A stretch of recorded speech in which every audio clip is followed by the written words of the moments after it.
Alan, we got a special guest that's going to join us that you know a little bit, right? I know a lot of it. I mean, special is strong. Yeah. You know, it's a guest. See, Tom, I tried to set you up nicely, but your boy here threw you under the bus, man. Tom Rock of the Newsday, where he covers the Giants. We appreciate you joining the 150 today. I've been under that bus for about 25 years. There's a lot of shade down here. Hey, you'll get your chance to get back at him towards the end of this segment right here, all right? But let's first start things off with a book that you have about the miracle moments in New York Giants history. So many outstanding experiences, obviously, happenings with that franchise. And let's go 5 through 1 and build the drama as we get to that number 1 spot. You see the look there of this book, an outstanding job of you creating it and authoring it. But number 5, hiring George Young. Why is that the number 5 spot for you? Well, I think that was a real turning point for the whole franchise. You know, they were in complete disarray at that point. They had 2 owners who were having dueling press conferences, both expressing different paths that they wanted the franchise to head toward, and they really had no leadership, no single voice leadership. And so what happened was they couldn't even decide on who they wanted to be in that position. And so Wellington Mara actually had a genius idea, because he knew that if he nominated somebody or suggested someone, that his nephew Tim would automatically disregard it. He would not approve of any idea that came from Wellington Mara. So he had the commissioner secretly call Tim and recommend that George Young be recommended for that job. So it was kind of a fake, kind of a play action by Wellington Mara, and one of the best moves he ever made. George Young went on to be the architect of the 2 Super Bowl championship teams, and while a lot of people think that towards the end of his career he made a couple of mistakes and wasn't able to kind of keep up with the changing culture of the NFL, he did draft the players who wound up becoming the all-time leaders in receptions, rushing yards, and sacks in Strahan, Amani Toomer, and Tiki Barber. So he was pretty with it right up till the end. He also mentored Ernie Accorsi going forward with that team. Number 4 has to do with some salsa and my Jets. Explain.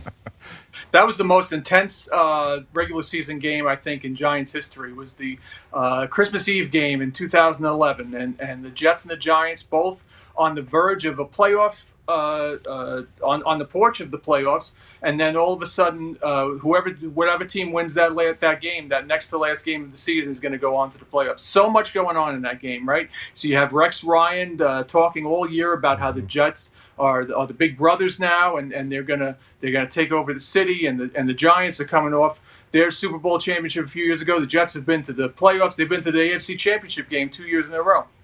And now all of a sudden they come head to head, right? And then they have this great game, and the Jets are winning, and all of a sudden Eli Manning dumps off a little pass to Victor Cruz, and 99 yards, he's gone. And the rest is history. That was really a fork in the road for the 2 franchises. The Giants obviously went on to win the Super Bowl there. Jets haven't been back to the playoffs since. All right, Tom, that number 3 spot, Super Bowl 21, the lone captain, Harry Carson, at that 3 spot. Why does Harry get that 3rd spot in this great history of the New York Giants? That's just one of my favorite moments within a moment. So obviously the Super Bowl win is a big moment. It's a big accomplishment, a big achievement for that team. But that walking out for the coin toss there, Harry Carson comes out, and there's about 6 or 7 Broncos players lined up across from him, and he's just standing there. It's like Gary Cooper in an old Western, man. And All right, Tom, so number 2 has 2 initials, LT. And it's amazing how some moments don't have to happen during the season or even on the field, but what happens during the draft. That's right. And this was a guy who actually sent a telegram to the Giants the week before the draft and said, "Please don't take me. I don't want to come there." He wound up being the greatest player in franchise history. There was a lot of people that thought that the Giants needed a running back. They should have taken the running back. There's a lot of people that were unimpressed with Lawrence Taylor. Harry Carson told me that when Lawrence Taylor first walked out on the field, he looked at his legs and thought he was like a lamp table. He looked like a and he's like this is the guy that we picked with the 2nd overall pick. But you know what? By the end of the first practice, he was running first team reps, and the rest is history. LT, the greatest player in franchise history, and kind of the guy that the Giants lucked into getting.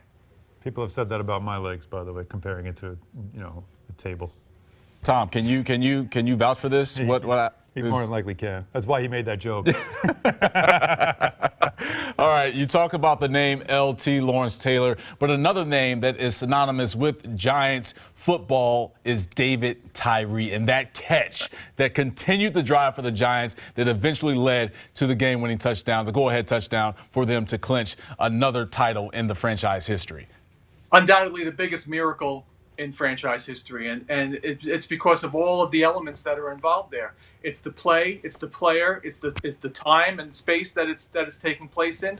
It's against the unbeaten Patriots, and it leads them to the game-winning drive in the Super Bowl. It's the most remarkable moment in the Giants' history in 90 seasons, 95 seasons now going on that could happen. Tyree couldn't catch a pass in practice the Friday before then, and all of a sudden he catches a touchdown earlier in the game, and then makes this remarkable play that just becomes iconic of the Super Bowl, iconic of the Giants, and really will go down in history as one of the greatest moments in NFL history. Never mind the Giants. Well, this sounds like it's a fun book, and you love to power rank things anyway, so it's always a fun read. It'll be a fun read for Giants fans for sure. But let's just talk about this current team right now, where the Giants are headed in a couple of weeks as they begin training camp, and what moments now lie ahead for them. Do you see this being a full season of Eli Manning? What could change that where Daniel Jones might end up on the field? Well, I think the circumstances. Basically, this season is going to have something that is not going to have something that the Giants have had a lot of in the last few years, and that's meaningless games. Because you're either going to have Eli Manning leading them toward the playoffs at the end of the season, or you're going to have the kid in there, and you're going to get to see what he's capable of. So there's not going to be any meaningless games in December for this Giants team. They're either going to mean something for this season, or they're going to mean something for the franchise going forward. Tom Rock of Newsday, beat writer covering the Giants. We appreciate the time. Make sure you go cop that book, all right? Some of the great moments in Giants history, miracle moments in New York Giants history. Tom, we appreciate the time. You and I have to exchange some information, contact information, so we can share some Alan Hahn stories. Tom, I'll see you at Poxabog. That's my next book. That's my miracle moments in Alan Hahn history. It's a very small book. For more great videos from the MSG 150, check out right there. And remember, our show is on Monday through Thursday, 8 to 10:30 p.m. on MSG Network and MSG Go.